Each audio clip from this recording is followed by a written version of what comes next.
The Galactic Union Core Station, known as Helix Prime, orbited a blue gas giant at the heart of Council-controlled space. It was a city of order of balance. The Union was proud of its peace, its laws, and its belief that diplomacy could control even the darkest chaos. But now, chaos had slipped in through the cracks, and it wore a human face. In the central council chamber, 12 species sat around a curved table of gold and crystal. Holograms flickered. Voices shouted over one another in panic. They've destroyed 3 Karnax fleets. A weapon left behind by ghosts does not count as a nation. Ghosts don't erase fleets in seconds, barked Admiral Kell from the Trinari Confederation. On every screen around them, the same footage played. The black ship that attacked Karnax Prime, no engine trails, no visible crew, no response to messages, only precise, brutal silence and impossible power. Counselor Mirren, a tall, plant-like being from the Volari worlds, raised her vine-covered hand. This goes beyond a military threat. This is a doctrine, a protocol, the Wrath Protocol. Another counselor spoke up. That's not confirmed. Mirren activated a display. This message was broadcast across 3 neutral systems this morning. Origin unknown. The screen lit up with glowing red Terran letters. Protocol, Wrath, Law, 1. Broken. Judgment. Spreading. The room went still. Counselor Rax, a being from the Tholax mindweb, said what no one else dared. This isn't random. This is coordination. Something human is still alive. Or something human-like is still watching. Some gasped. Others laughed nervously. No one denied it. Meanwhile, in the shadows of the station's archive tower, a historian named Illic Vera sat alone, watching files that were supposed to be classified forever. He had been searching for answers since the first strike. Now, he had found too many old videos. Warnings, human generals leaving cryptic final messages, maps of hidden sleeping zones across the galaxy locations, marked by humanity before their disappearance. Every single one had been violated in the last 10 years, one by one. I knew it, Illic whispered. They didn't leave. They withdrew. They told us where not to look. We looked anyway. Suddenly, his console went dark. Text appeared. Stop looking, or join the silence. He froze. You're watching me, ... There was no answer, only the blinking cursor, waiting. Illic ran from the room. Elsewhere on Helix Prime, emergency meetings turned to panic. War planners requested countermeasures. Scientists demanded research into human AI tech. The intelligence division had only one recommendation: do not respond, do not escalate, apologize. But the military leaders laughed. Apologize to machines. To ghosts? They're not ghosts. When whispered, they're judges, and we're guilty. Suddenly, an alert rang across the station. Incoming transmission. Unknown source. The signal was untraceably arriving from nowhere, and everywhere. All screens turned black. A voice spoke, not mechanical, not alien, human. It was a woman's voice. Calm, tired, ancient. You ignored our silence. You broke the law we carved in fire and ash. Now, we return only to remind you that peace was not given freely. It was bought in blood. And that price is due again. The voice faded. In orbit above the station, a small object appeared, black, smooth. No weapons. Inside, it was a message, not digital, carved by hand. Let the galaxy remember. Let the Union kneel, or let the stars burn again. The object self-destructed. The council fell into chaos. Some cried for peace, talks. Others wanted to declare war on the ruins of Earth. But none knew where Earth was anymore. No probe had returned from Sol in centuries. No maps showed the way. It had vanished by human hands, cloaked, hidden in silence. And somewhere, far beyond the reach of the Union, that silence began to shake. On a cold, dead world, lights began to flicker beneath ancient mountains. A machine woke up, part metal, part flesh. It remembered everything. The screams, the betrayal, the promises. It stood towering as command codes flowed through its circuits. Wrath Protocol active. Union marked. Deploy Judgment Fleet Alpha. Began Starfire countdown. It turned its face skyward. Its eyes glowed red. Earth hadn't answered yet, but Earth was watching, and soon it would rise. In the deep black between stars far from trade lanes, Outside warp routes and beyond known charts an ancient void opened. From that darkness, they came. Not fast, not loud, not proud. They came silently, a fleet of shadows. Each ship bore no lights, no engine trails, no insignia. And yet, every one of them pulsed with a terrible presence, one that made machines glitch. Stars dim, and even the bravest commanders lose their nerve. The Judgment Fleet had awakened. On the bridge of a Union exploration cruiser near Sector 12A, Captain Neril stared at the long-range sensors. Her voice shook as she whispered, "They're not broadcasting any ID, no IFF, no known tech signatures." The ship's AI stuttered, unable to process vessel origin. Defensive recommendation: retreat immediately. "They're just watching us." And they were. Dozens of black ships formed a perfect wall across space. No weapons visible, no signs of aggression. But they blocked all paths forward like ancient guardians of a gate never meant to be opened. Then, without warning, one of the ships moved, not toward them, but through a Union outpost, light years away in a flash. The outpost vanished from all records, its name, its coordinates, its signal, erased. No debris, no screams, no battle logs. It simply no longer existed. The AI's voice cracked, "Captain, we've just been unmade." On Karnax Prime, panic spread like wildfire. The Warlord's council chambers were now half empty. Many had fled. Others had vanished without a trace. In secret, Vorex met with a rogue admiral named Zelra. They sat deep beneath the planet in a forgotten war bunker, built during the ancient Galactic Rebellion. "We need to hit back," Vorex growled. "We cannot look weak." Zelra shook her head. "We strike them, and they erase us. They didn't attack our armies. They attacked our records, our memory. They're not fighting with fire. They're rewriting history." Vorex pounded the table. "I will not be erased. You already are," Zelra said coldly. "You just haven't realized it yet." Back on Helix Prime, Counselor Mirren held a closed session with 4 remaining members of the High Council. "There's a deeper protocol," she said, "buried in the human archives. Older than Wrath." They leaned in. She placed a crystal cube on the table. It flickered to life. A single word hovered in the air, glowing in red glyphs. "Starfire Project Starfire was humanity's last defense," she said. "Not a weapon, a transformation. Into what?" One counselor asked. Mirren whispered, "Into something the galaxy couldn't destroy. A living memory, a code. A species turned into silence and waiting. They became their machines." Someone asked. "More," she said. "They became the law." Elsewhere, deep in forgotten space, the Judgment Fleet began to split. Each vessel warped to a new destination. Abandoned worlds, ruined colonies, ancient battlefields. Every place held one thing in common. They had once belonged to humanity. Now, they were being reclaimed in Sector 94Z. A mining station reported strange energy readings before the signal ended. They sent one final image, a black monolith floating above the station. On its surface, etched in glowing red, "Soul does not forgive. Soul does not forget." The Union Council scrambled to respond. Ships were sent to intercept. Scouts were deployed to hidden sectors. None returned. Even the mighty fleets of the Draxian Empire vanished without a trace after engaging the Judgment Fleet near Nebula Spine. For the first time in centuries, the Union declared a Level 0 emergency. Total species-level threat. Unknown human-aligned AI systems active across major sectors. No known countermeasures. All peaceful contact attempts have failed. Surrender is not acknowledged. Prepare for attrition or extinction. Meanwhile, the Stalker 7 Kruvarn Yetta and Jarn were finally moved off Karnax, primed by a small group of defectors. They were taken to a rogue listening post orbiting a frozen moon. There, a message waited for them, not from Karnax, not from the Union, from Earth, encrypted, untraceable. The voice was male. Old, calm. "You were the first to break the silence.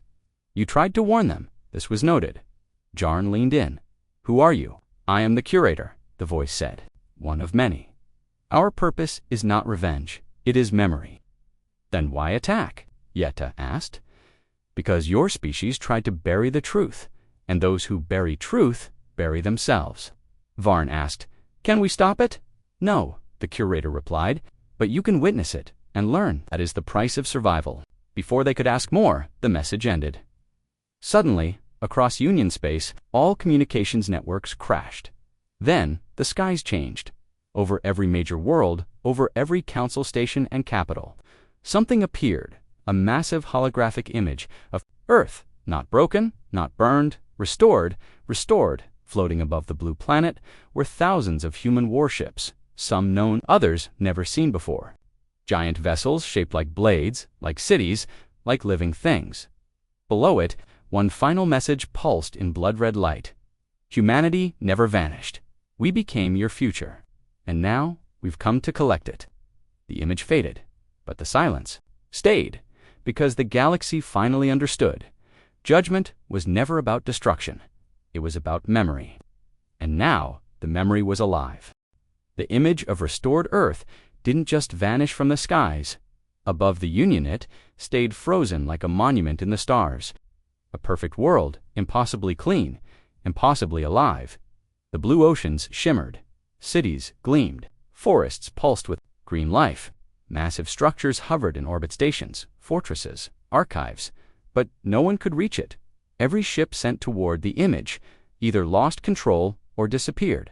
Some simply turned around on their own, as if steered by invisible hands. Others blinked off the map entirely. Even the Draxian warlord crews, known for suicidal courage, dared not try a second approach after they watched one of their ships vanish in silence. They didn't explode, they weren't shot down, they just stopped existing, as if Earth had decided they no longer belonged inside a deep space research station, far from any trade route. A single scientist watched this projection with trembling hands. Her name was Dr. Adrix Veln, a xenohistorian who had spent 30 years trying to decode the human exodus. Now, she was seeing something no living being had ever seen.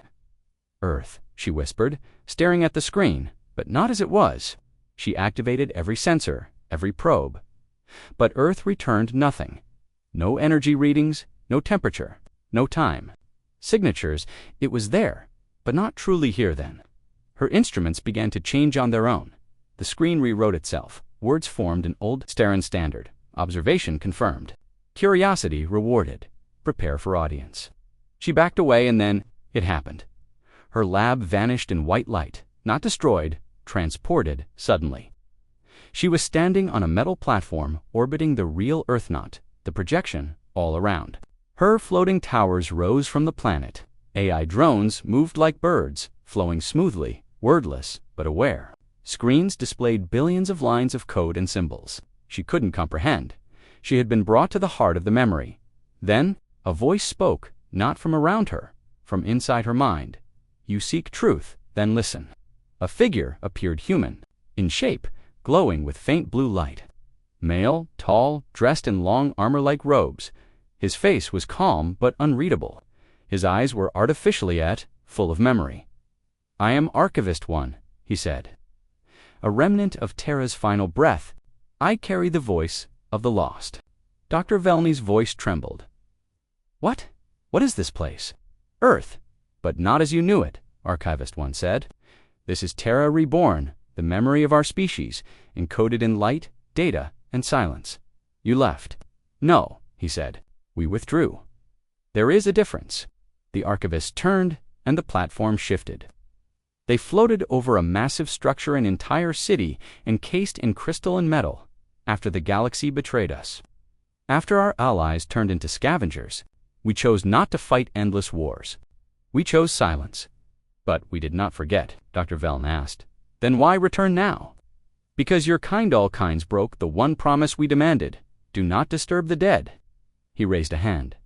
A map appeared in the sky, made of stars. Red marks flared across dozens of worlds. You entered our tombs. You dug into our code. You stole fragments of memory and called them technology. Veln shivered. Some didn't know what they were doing. But some did, Archivist One replied. And silence, once broken, cannot be undone. Back in Union space, panic had now turned into despair. The Judgment Fleet had split across every sector. No longer just appearing they were doing. In Sector 29, a cargo ring vanished. In the Torx cluster, A colony world was encased in a time field stuck in a repeating loop of 1 second. On Grelin 4, a council archive melted donely. The human records disappeared, but there was no war, no invasion, just correction. Each Judgment Fleet ship left behind the same black monolith, carved in glowing red text, "Your species has been marked. Do not resist memory, do not resist consequence." And yet, still, no attack on Earth came. No return fire, because Earth wasn't fighting, it was watching. Back on the platform, Dr. Veln saw something that stole her breath. A chamber, inside it humans. Alive, sleeping. Inside stasis chambers, hooked into glowing circuits. "This is the truth," Archivist 1 said. "We did not die. We became memory, and we stored ourselves in machines that could never age." "And now?" Veln whispered. "Now we decide," he replied. The screen showed dozens of species across the galaxies, some resisting, some surrendering, some praying to machines they once mocked. A final message appeared above Earth. "Wrath ends where memory is honored. Curiosity is rewarded. But betrayal, ... is burned into the stars." Suddenly, Dr. Veln was returned to her lab. No time had passed, her instruments blinked. Her data was gone, except for one crystal cube sitting on her desk. Inside it a moving image, Earth, alive, watching, ... and beneath it, words she hadn't seen before. Part 9 begins. The final memory is almost ready. In Union HQ, Counselor Mirren stared into the darkness and whispered, "We didn't just wake them. We pulled the stars open and found a god staring back. Because Earth wasn't rising to conquer, it was rising to remind, and soon, the galaxy would remember everything." The stars were no longer quiet. Across the galaxy, the Judgment Fleet moved with purpose. No longer just watchers, no longer mere whispers. They were delivering the final part of the message, and it was not spoken in words. It was written in silence, fear, and consequence.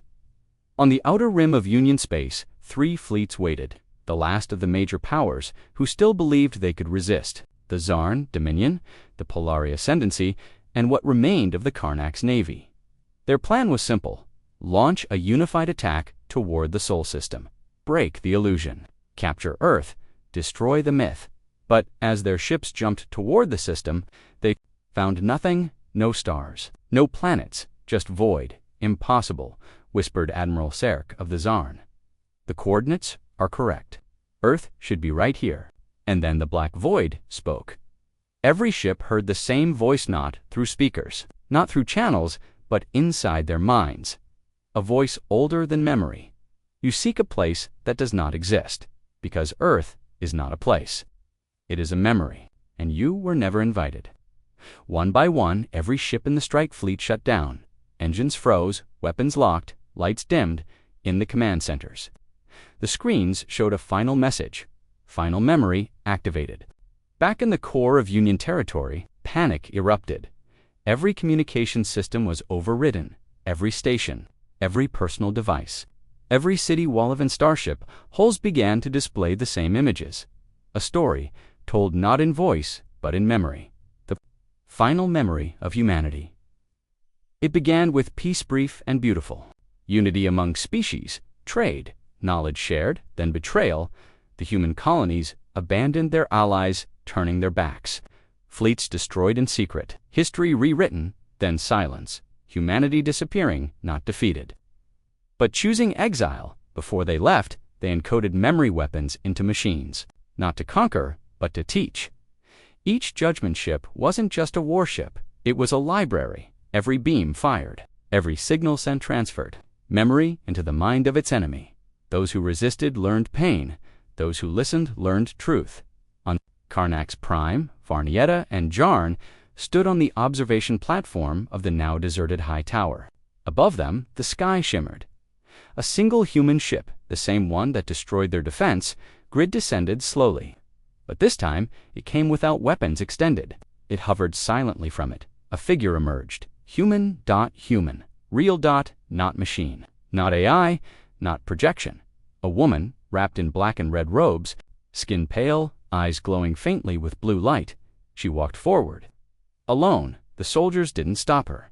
They couldn't. She moved like gravity bent around her. When she reached the platform, she spoke softly. "I am the Keeper. I speak for the sleepers of Terra." Jarn stepped forward. "Are you alive?" "Yes," she said, "but changed."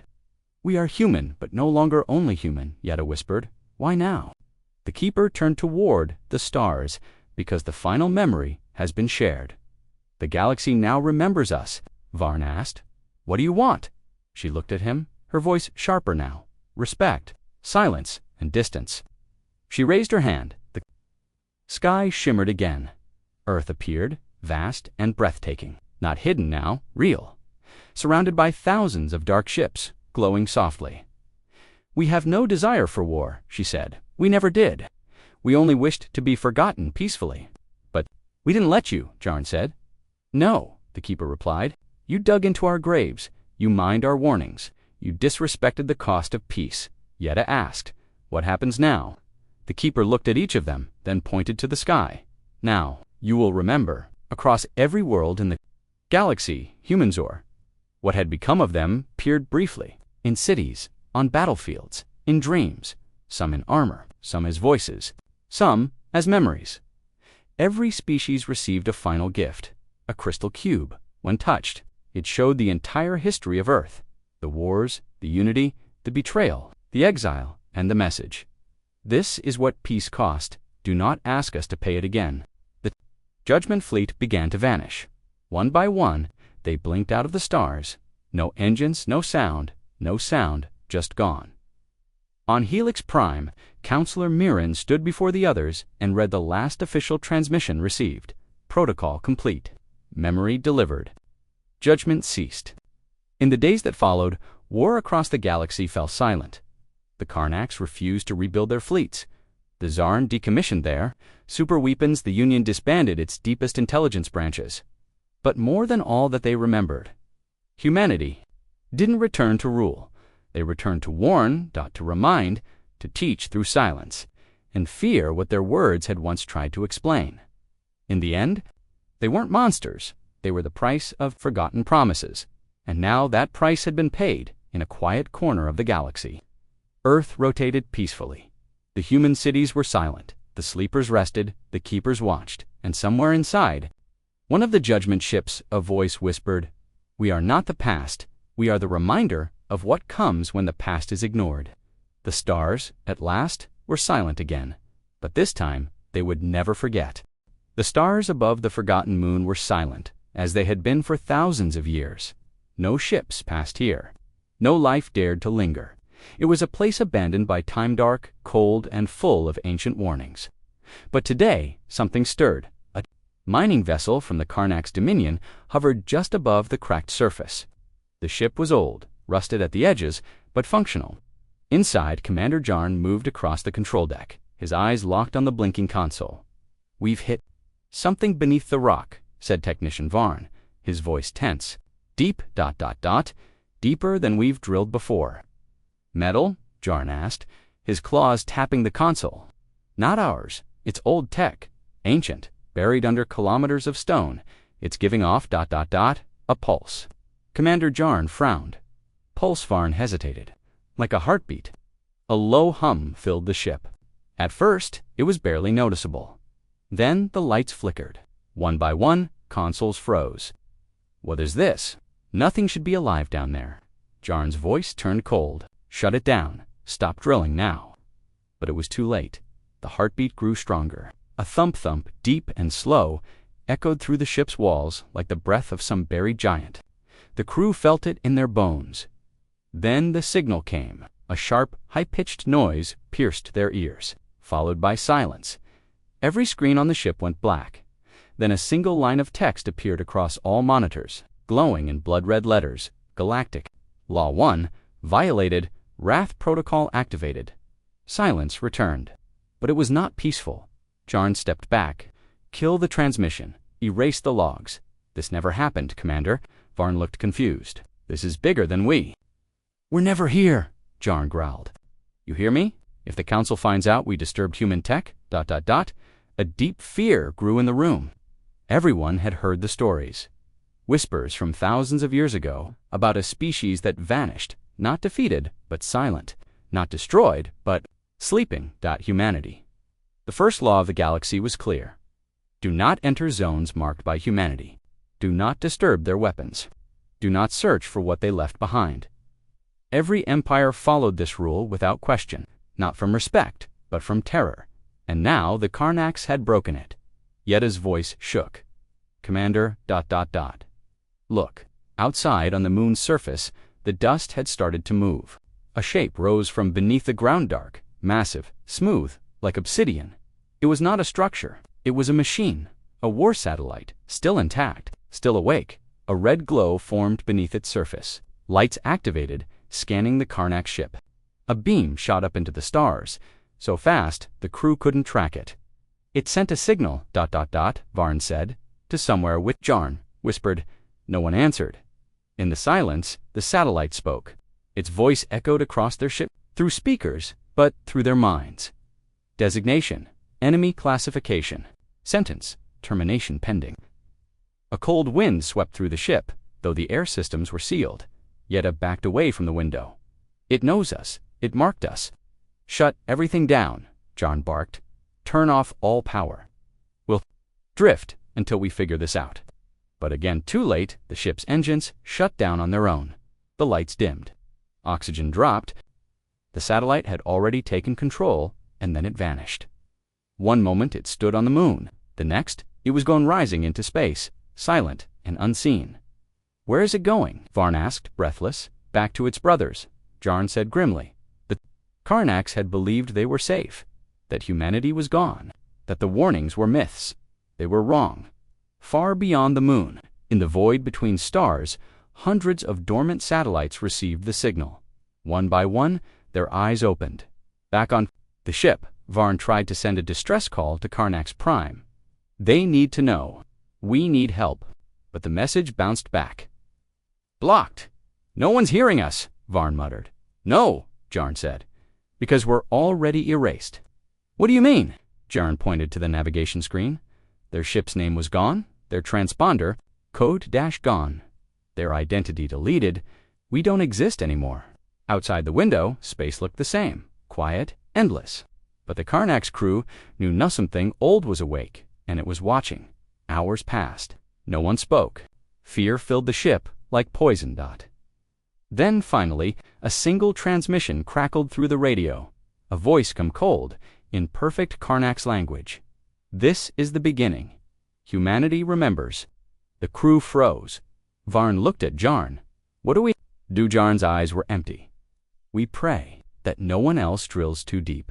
But even as he said it, they all knew it wouldn't matter. The signal had already spread across the galaxy. Hidden in corners and beneath dead planets, human war tech was waking. One violation had broken the silence, and now the galaxy would feel what it had feared for centuries.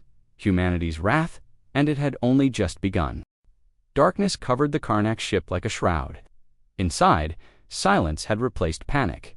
The crew floated in low gravity, using emergency lights to move through the broken corridors.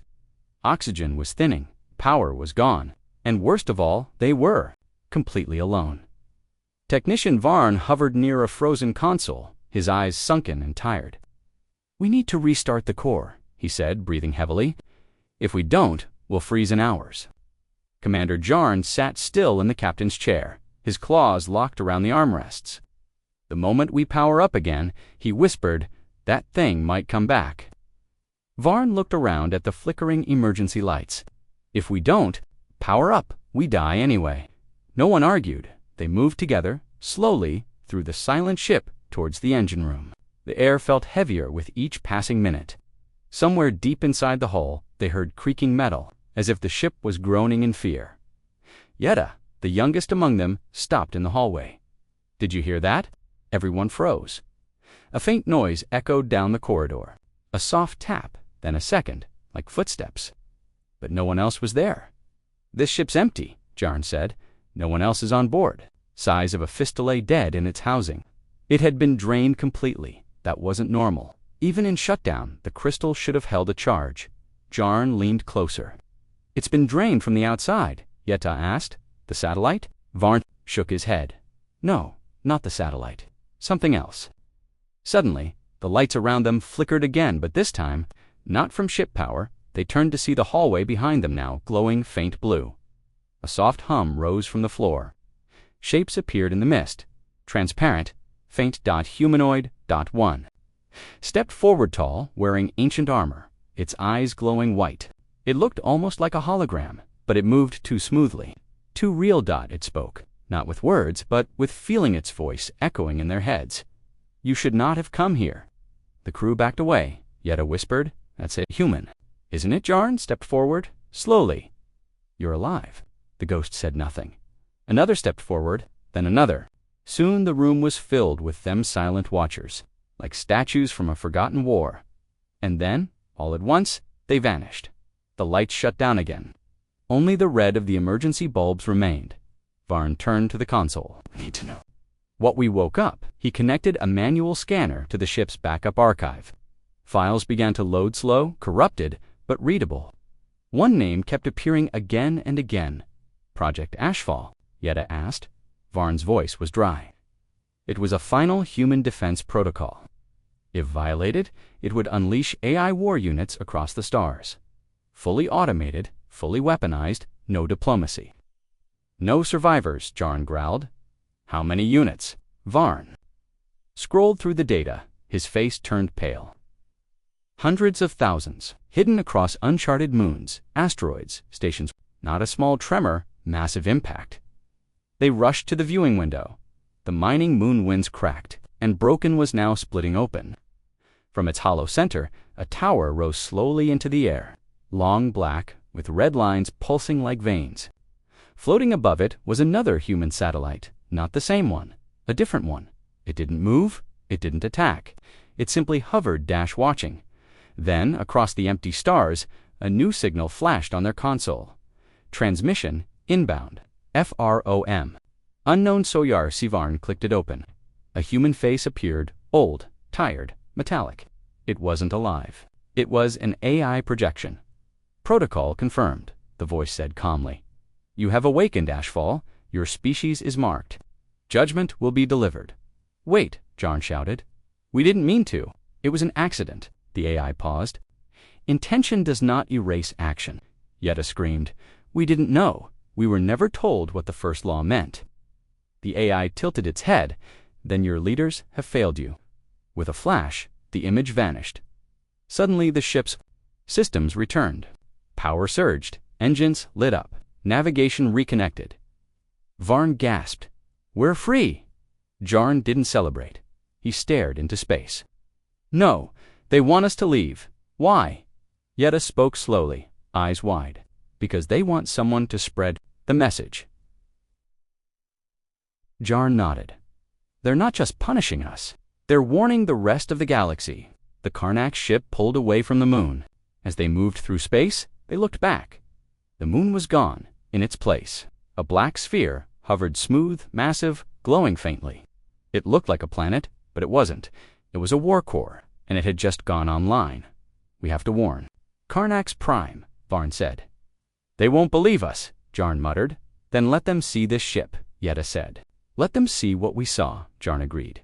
We'll go home. We'll tell them everything. But the deeper part of him knew the truth. Karnak's prime wouldn't stop. They'd try to fight. They'd send more ships, and the machines would wait, silent, patient, ready to finish what they started. As the stars passed by, the crew sat in silence.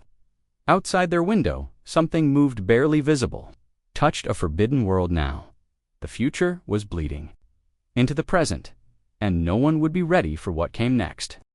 The Karnak's ship drifted silently through deep space, damaged but alive. Behind them, the moon that once hid a forgotten human weapon had vanished, swallowed by a black war core now floating in its place.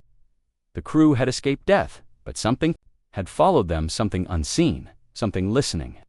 Inside the control room, Varn stared at the navigation panel. We're almost in Union comes range, he said.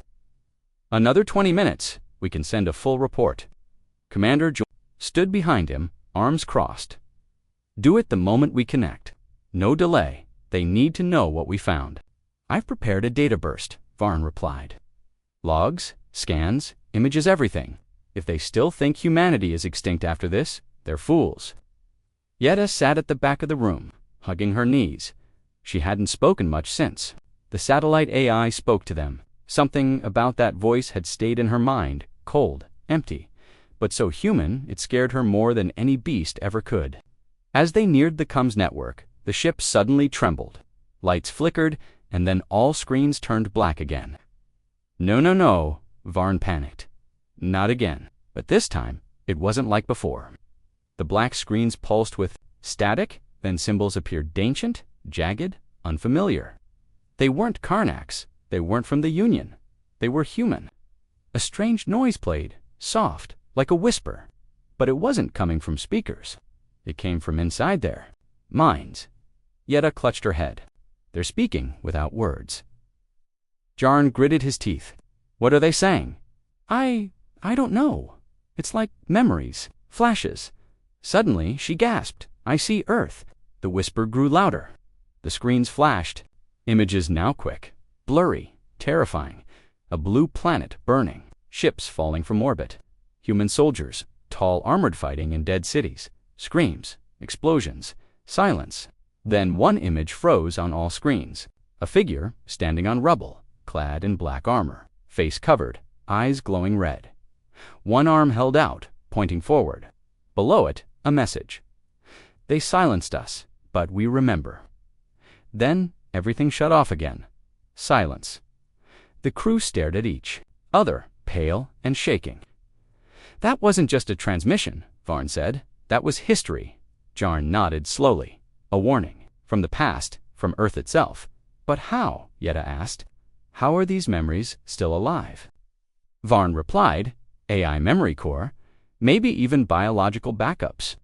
The humans weren't just preparing for war. They were preparing to speak again, through whatever was left. Jarn turned to the window, watching stars drift past. They wanted to make sure no one ever forgot what they were capable of. They finally reached Union Comms range. Varn activated the long-range beacon. This is Karnak's vessel, Stalker 7. Emergency broadcast. We have encountered human war technology. Law 1 has been broken. The Wrath Protocol is active. I repeat, the Wrath Protocol is active. The signal sent, then they waited. 15 minutes passed. No reply. Something's wrong, Varn muttered. The Union always answers priority calls. He tried again. Nothing. Then, a crackle. A voice weak, distant, came through Stalker 7. Is this real? Confirm location? Confer activation of protocol. Varn answered quickly. This is real. Humanity has returned. Not returned, awakened. The weapons are alive. The satellites are active. One of them erased us from all networks.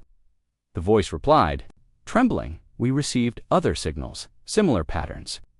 From 3 other sectors, Jarn stepped forward. You mean, this has happened elsewhere? Yes, different systems, all marked with old human warnings, all disturbed. We didn't believe it at first, but now the transmission ended with a soft tone. Signal lost. Varn turned slowly.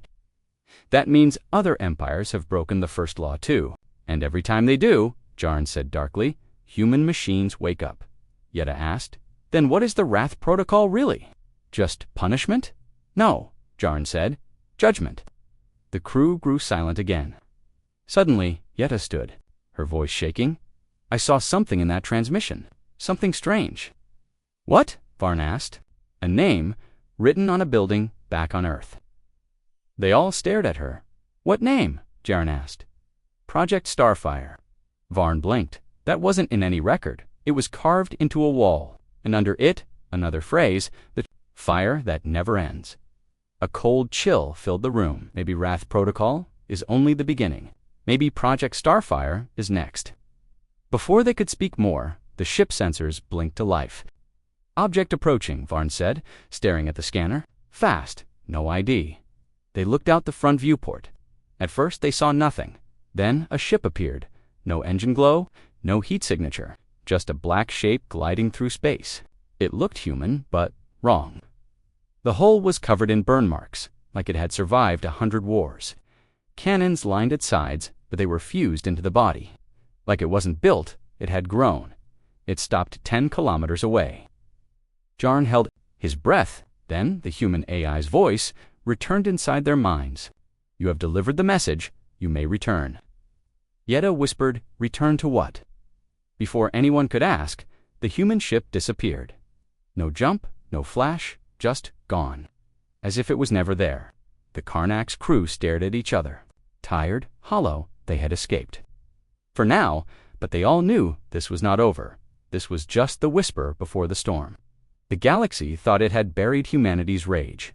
But now, it was speaking again. The Karnak's homeworld Karnax Prime glowed beneath the twin suns like a jewel of power. Towers stretched into the sky. Warships floated above like silent guardians. The capital buzzed with order, discipline, and pride. But beneath all this, strength was fear. Inside the central command chamber, Supreme Warlord Vorix paced before a panel of high-ranking generals and counselors. The air was heavy with tension. "You're telling me," Vorix growled, "that a mining crew has accidentally triggered a human weapon?" General Prek shifted uncomfortably. "Yes, Supreme Warlord. The survivors of Stalker 7 transmitted partial data logs. Their evidence is alarming." "And where are they now?" Vorix asked. "They've entered decontamination and are under observation." "Have we told the Union?" Prek paused. "No, sir." Vorix turned, his sharp teeth bared. "Why not?" "Because," Prek said slowly, "if this gets out, we'll be blamed. The Karnak's Dominion will be seen as the species that reawakened the most dangerous force in galactic history." Whispers spread among the council. Another advisor added, "The Union barely tolerates us as it is. If they find out we broke the first law," Vorix slammed his fist into the table, "and we lie." The room went quiet. "No one speaks of this satellite," Vorix continued.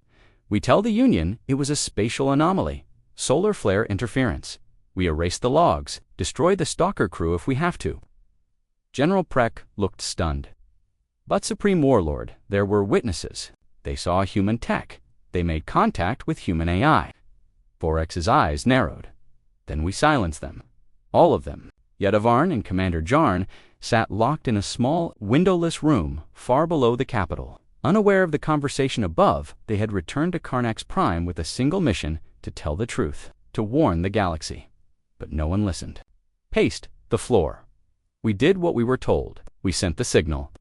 We warned the leaders, and now they've locked us away like criminals." "They're afraid," Yetta whispered. "Afraid of what they've done, and what comes next." Varn tapped the wall lightly, looking around the sealed chamber. "This isn't quarantine. This is a prison."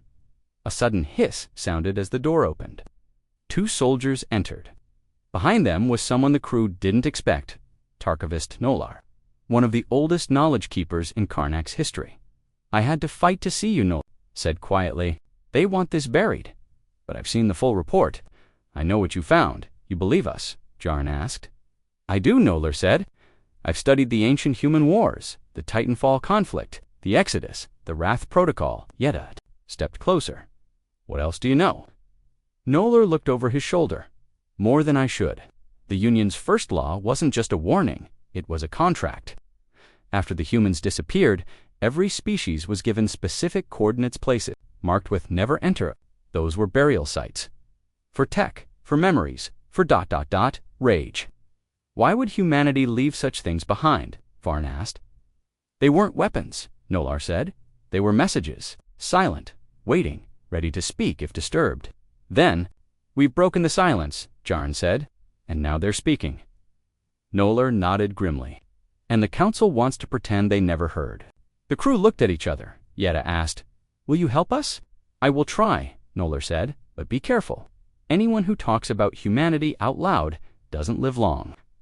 That night, the crew was moved to a secure medical facility. But it was more like exile, no communication, no outside contact. Meanwhile, the Karnax government made its move. They released an official broadcast across the Union. Earlier reports of hostile ancient technology have been proven false. The incident was caused by an unstable gravity well on a collapsing moon. The mining crew experienced hallucinations and sensor corruption due to radiation exposure. There is no sign of human artifacts. The first law remains unbroken.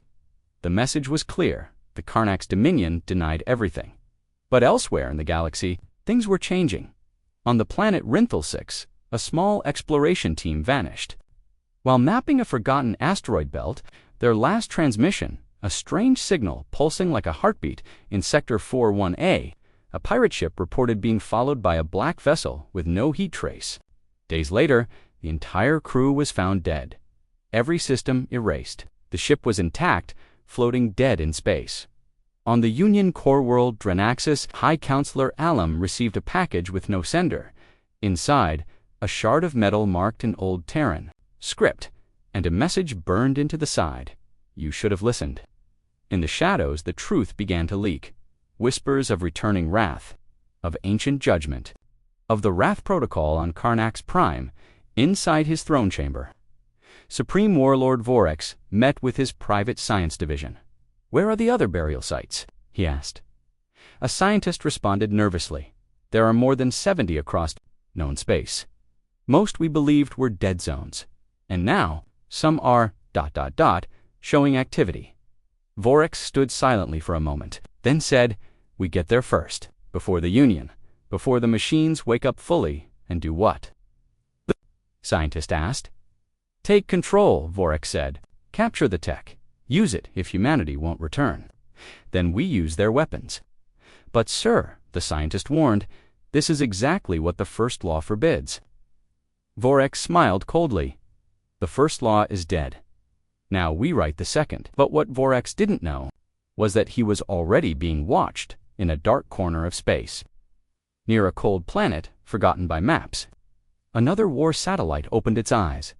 A quiet AI voice whispered into the void. "Violation detected. Target, Karnax Prime. Protocol escalation. Authorized." And far beneath Karnax soil, something long buried began to stir. The lie had been told. The truth was angry. And judgment was on its way. The skies above Karnax Prime were clear.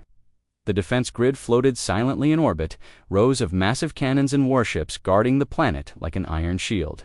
Every Karnax citizen believed they were safe. They were wrong in the Central Command. Tower, Supreme Warlord Vorex, stood before a massive screen, watching patrol patterns and troop movements. His voice was calm, but his mind raced with calculations. "The Union doesn't suspect anything," reported General Prack.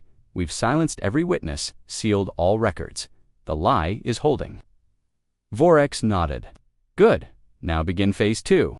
I want strike teams sent to every known burial zone. We'll take human tech before anyone else gets it." But Supreme Warlord Prack hesitated. "The signals are spreading.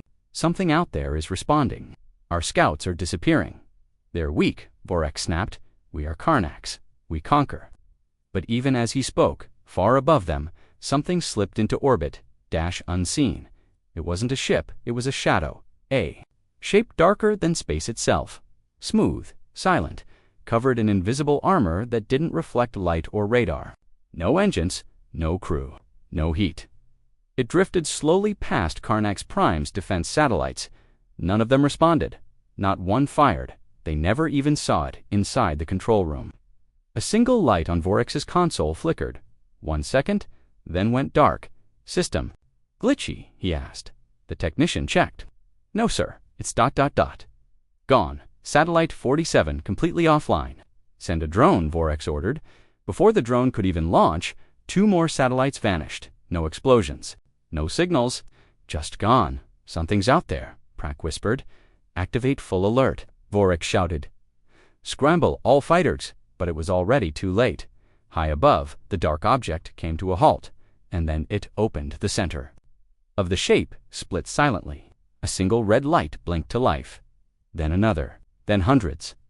Weapons unfolded from its hull like claws from a monster, and without warning, it struck red beams of light, silent and invisible to the eye.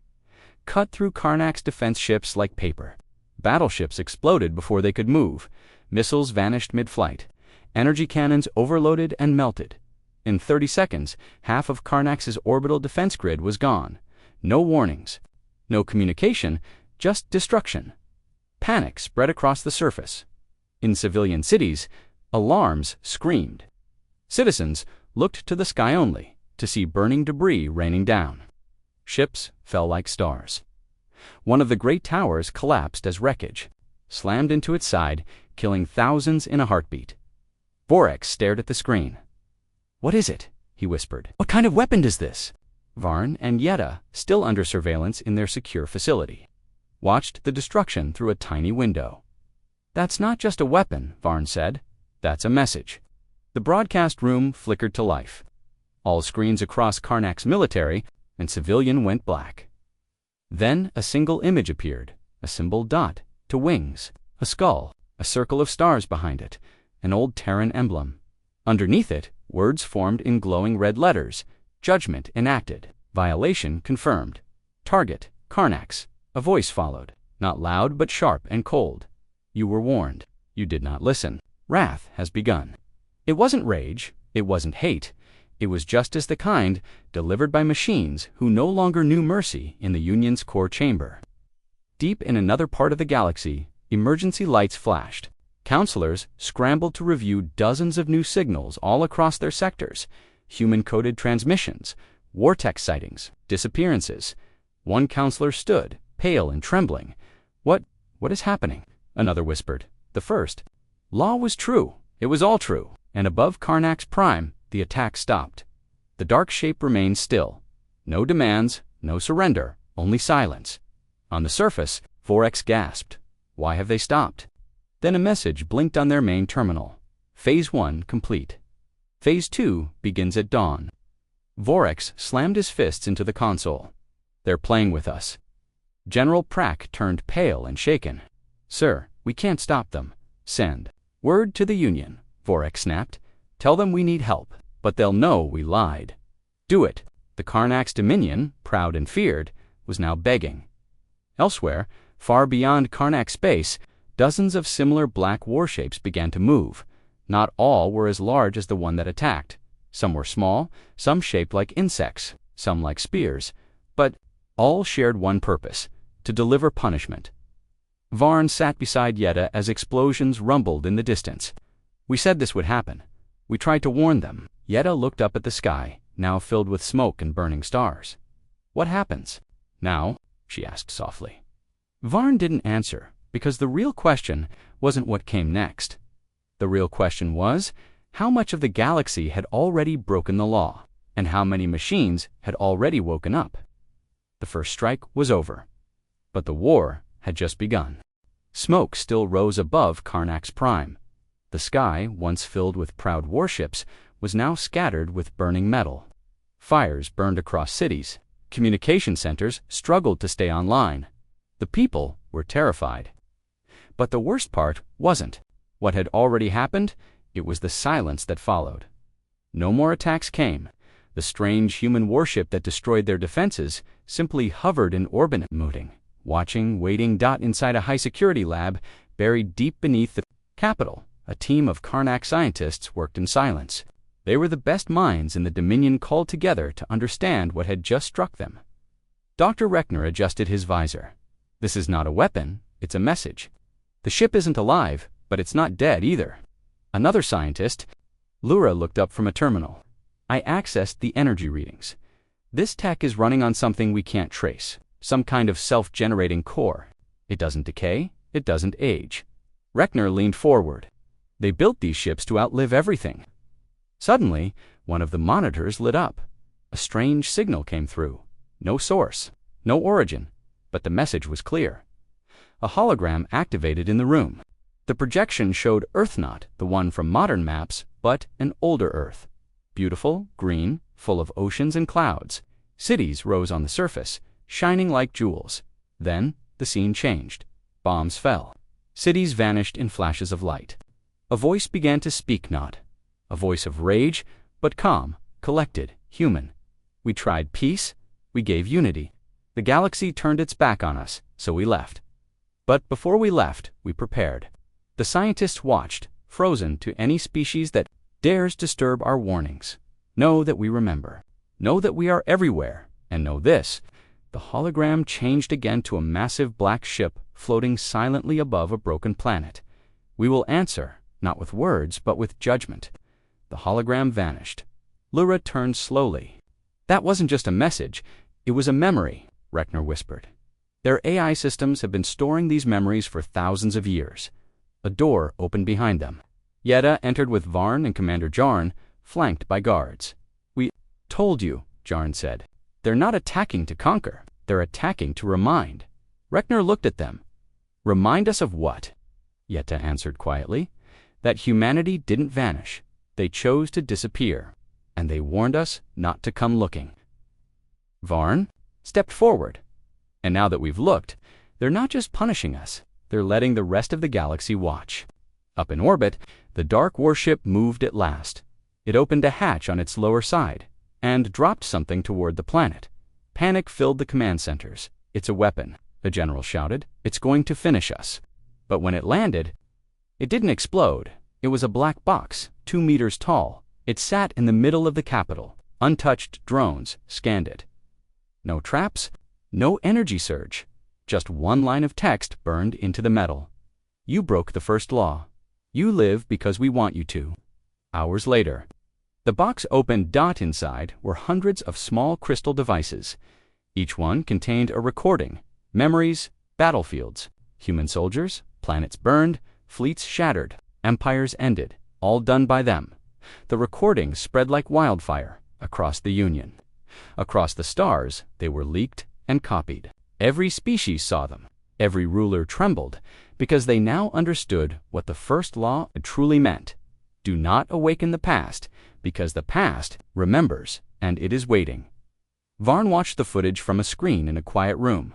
Yetta sat beside him. She whispered, "If this is only a warning, what happens when they stop warning?" He didn't answer, because far beyond Karnak space, deep in the void, more warships were rising, and from Earth's dark side, something even larger began to move. The echoes had reached home, and home was waking up.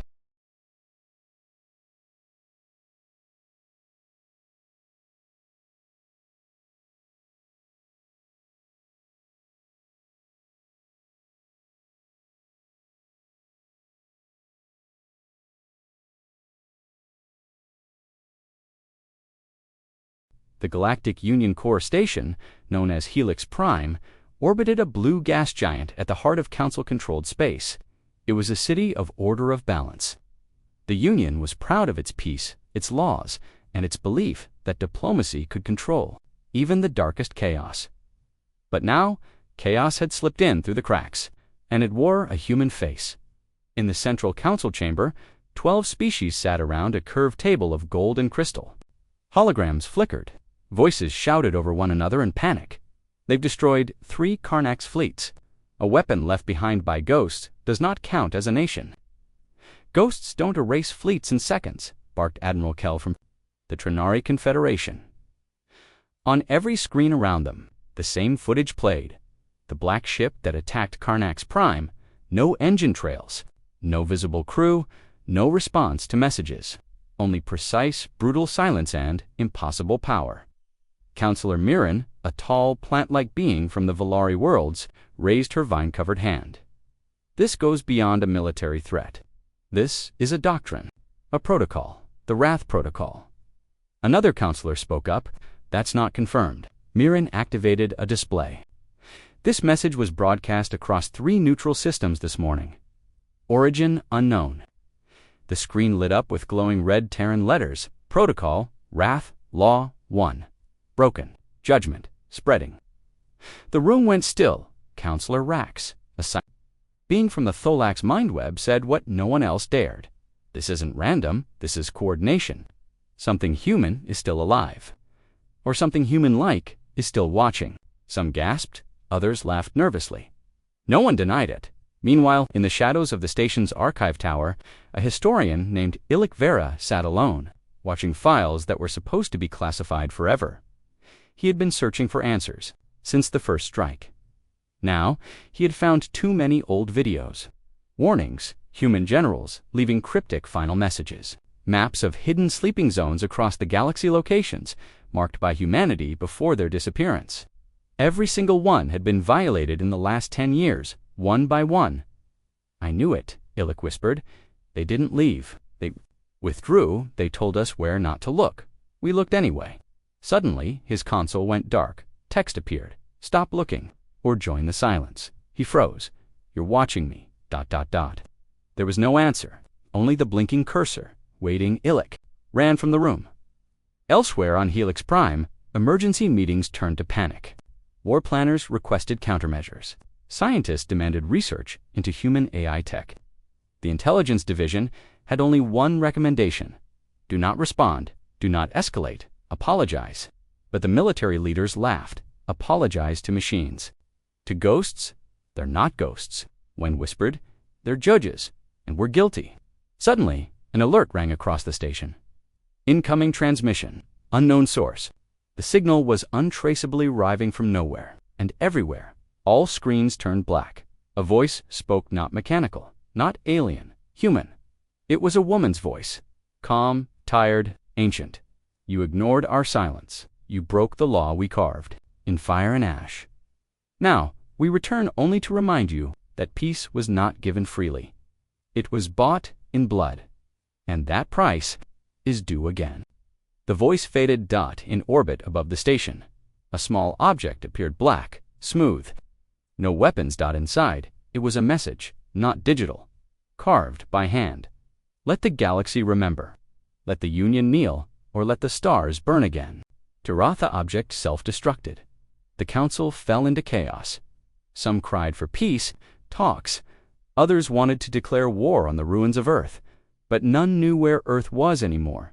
No probe had returned from Sol in centuries. No maps showed the way. It had vanished by human hands, cloaked, hidden in silence. And somewhere, far beyond the reach of the Union, that silence began to shake. On a cold, dead world, lights began to flicker beneath ancient mountains. A machine woke up, part metal, part flesh. It remembered everything. The screams, the betrayal, the promises. It stood towering as command codes flowed through its circuits. Wrath protocol active. Union marked. Deploy Judgment Fleet Alpha. Began Starfire countdown. It turned its face skyward. Its eyes glowed red. Earth hadn't answered yet, but Earth was watching, and soon it would rise.